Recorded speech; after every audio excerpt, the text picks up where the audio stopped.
Rekan-rekan sekalian, saya ingin menambahkan tadi keterangan dari Pak Kabid Humas. Yang pertama yang ingin saya tambahkan adalah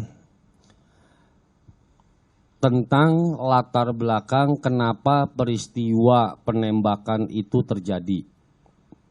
Kenapa Ibda OS itu melakukan penembakan kepada 2 orang.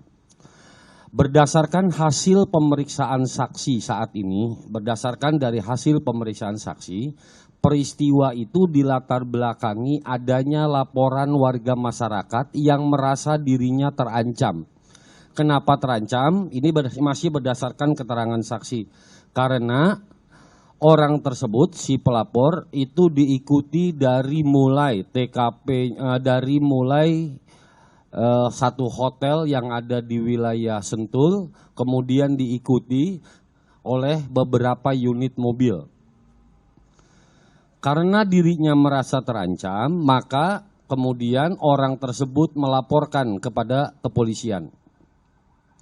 Setelah melaporkan kepada polisi, karena anggota Polri itu berdinas di sana, maka diarahkan menuju ke sana supaya aman, maksudnya dibawa ke sana. Dan kemudian setelah terjadi, berdasarkan dari hasil keterangan sementara, itu terjadilah peristiwa ribut di situ, dan kemudian mendengar satu tembakan, mengakui polisi, dan akhirnya berdasarkan masih kepada keterangan saksi, itu ada mau ditabrak, kemudian terjadilah tembakan sebanyak 2 kali yang mengenai 2 korban.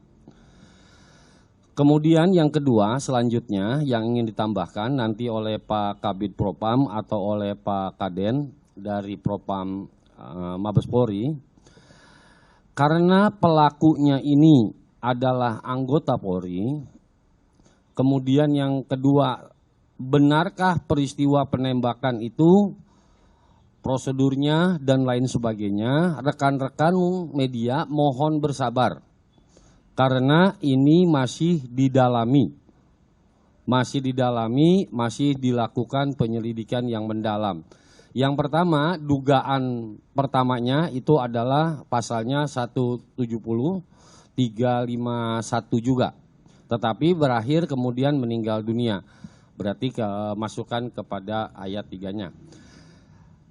Itu yang terjadi, peristiwa penembakan terjadi oleh anggota Polri dilatar belakangi oleh peristiwa yang tadi.